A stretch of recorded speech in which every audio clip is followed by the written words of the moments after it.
آستانہ بوسی، قدم بوسی بلا کراہت جائز ہے۔ چیئرمین پاکستان تحریک انصاف عمران خان اور ان کی اہلیہ کی بابا فرید شکرگنج کے مزار پر آمد اور مزار کی چوکھٹ کو بوسہ دینے کے حوالے سے سوشل میڈیا پر چلنے والی بحث پر علماء کرام نے کہا ہے کہ مزار پر قدم بوسی عقیدت و محبت کی ایک شکل ہے۔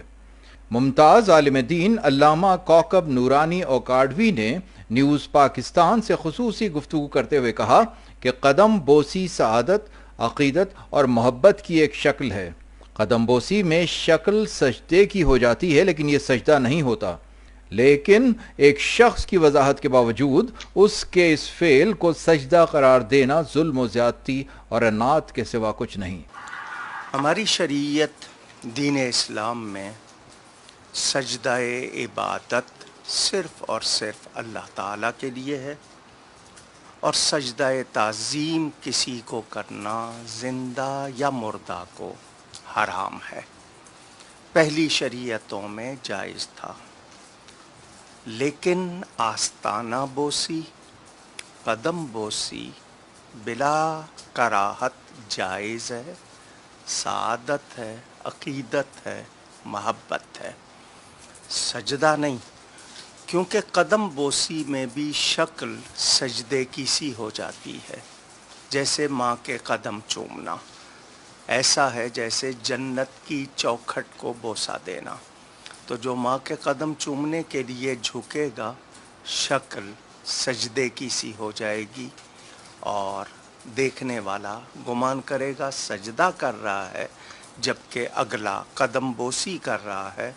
فرق کرنے والی چیز نیت، اور جس نے یہ عمل کیا جب وہ خود واضح کر رہا ہے کہ وہ عقیدت سے قدم بوسی کو جھکا ہے، تو اس کو بلا جواز سجدہ کہنا یہ ظلم ہے، زیادتی ہے، عناد ہے، اس کے سوا کچھ نہیں۔